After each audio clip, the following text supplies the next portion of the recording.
ऐसे कई घर हैं।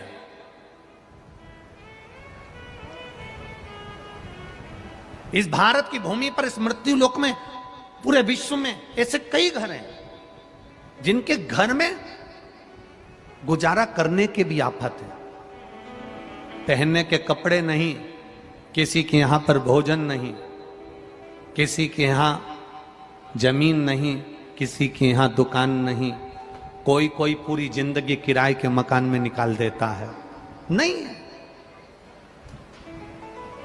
मेरा एक निवेदन है, इस कथा को जितने छत्रपति संभाजी नगर के श्रोता भाई बहन श्रवण कर रहे हैं उनसे निवेदन करूंगा, आप हाथ का ठेला लगा रहे हो, सब्जी का ठेला लगा रहे हो, फल का ठेला लगा रहे हो, धक्के की जिंदगी जी रहे हो, दरवाजे पर बैठे हो, कहीं ना कहीं तुम दास्य भाव की जिंदगी जी रहे हो, तकलीफ में जिंदगी जी रहे हो, बहुत दुख की जिंदगी जी रहे हो, बहुत कष्ट की जिंदगी जी रहे हो, उनसे केवल निवेदन करूंगा 3 महीने 2 जगह पर जल चढ़ाना प्रारंभ कर दीजिए। केवल 3 महीने। एक शंकर भगवान के शिवलिंग पर, दूसरा बेलपत्री के पेड़ के नीचे। 2 जगह पर जल चढ़ाना 3 महीने लगातार चालू कर दो, बाबा तुम्हारा हाथ पकड़कर तुम्हें उन्नति की सीढ़ी पर चढ़ा देगा।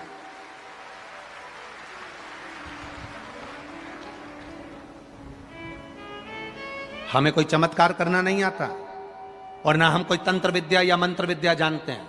ना हमारे पास में बेल है, ना हमारे पास में भभूति है। हमारे पास में तो केवल शिव का नाम है। आप श्री शिवाय नमस्तुभ्यम बोलो, ओम नमः शिवाय बोलो, नमः शिवाय बोलो, चाहे महामृत्युंजय मंत्र बोलो, उसका स्मरण करते करते भगवान शंकर के शिवलिंग पर जल, और उसी पात्र में जो जल तुमने शंकर जी को चढ़ाया है उसमें से बचा हुआ थोड़ा सा जल बेलपत्री के पेड़ के नीचे चढ़ाना प्रारंभ कर दो। अलग से बेलपत्री के पेड़ के नीचे चढ़ाने के लिए अलग से लोटा भर के जल जरूरत नहीं पड़ेगी। जो तुमने शिव जी को जल चढ़ाया, जो तुमने देवाधिदेव महादेव को जल चढ़ाया, बस उसी पात्र का जल शंकर जी को चढ़ाओ, उसमें से बचा हुआ थोड़ा सा जल बेलपत्री के वृक्ष के नीचे चढ़ाना प्रारंभ करना। कौन सा बेलपत्री का वृक्ष? जिसकी छाया आपके ऊपर आ रही हो। शिव महापुराण बड़ी सुंदर बात कहता है, ध्यान दीजिएगा।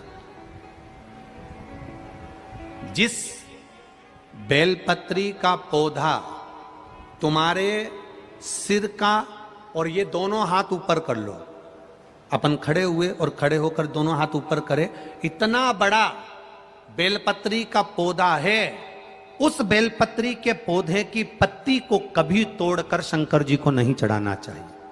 ध्यान रखना। कितना बड़ा पौधा। आप खड़े हो जाओ और खड़े होने के बाद आपका हाथ ऊंचा कर लेना। इतना बड़ा पौधा है, उस पौधे की पत्ती बेलपत्री को तोड़कर शंकर भगवान को कभी नहीं चढ़ाना। शंकर भगवान को उस बेलपत्री को, उस वृक्ष की पत्ती को तोड़ना चाहिए जो वृक्ष तुम्हारे हाथ से थोड़ा सा ऊंचा हो, जिसके लिए तुम्हें हाथ और ऊंचा करना पड़ रहा हो।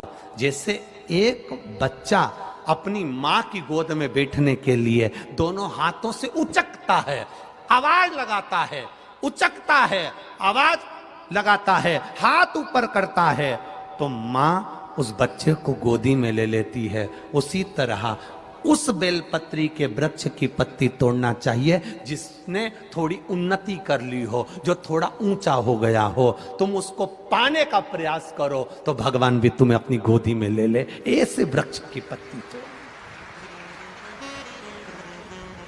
अब तुम छोटा सा पौधा, बिल्कुल जरा सा पौधा, उसी की पत्ती तोड़कर महादेव को चढ़ाओगे, ये श्रेष्ठता नहीं है।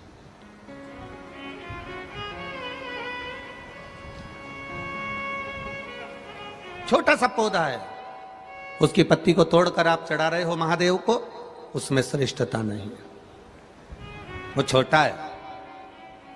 जो बड़ा, जिसकी छांव तुम्हारे सिर पर आ जाए, आशीर्वाद जिसका तुम्हारे सिर पर आ जाए, उसके नीचे जाओगे, उसके नीचे आराधना करोगे तो थोड़ा सुख का भान होगा। जो छोटा पौधा है उसको बड़ा करने का प्रयास करो, और जो बड़ा है उसके नीचे जो शिव जी को एक लोटा जल चढ़ाया, बाद में वो जल ले जाकर आपने बेलपत्री के पेड़ के नीचे समर्पित करा, शंकर भगवान को दिया और फिर बेलपत्र को समर्पित करा। उसका सुख, उसका आनंद, उसकी भक्ति, उसका स्नेह, उसका स्मरण सुख प्रदान करेगा, आनंदता देगा।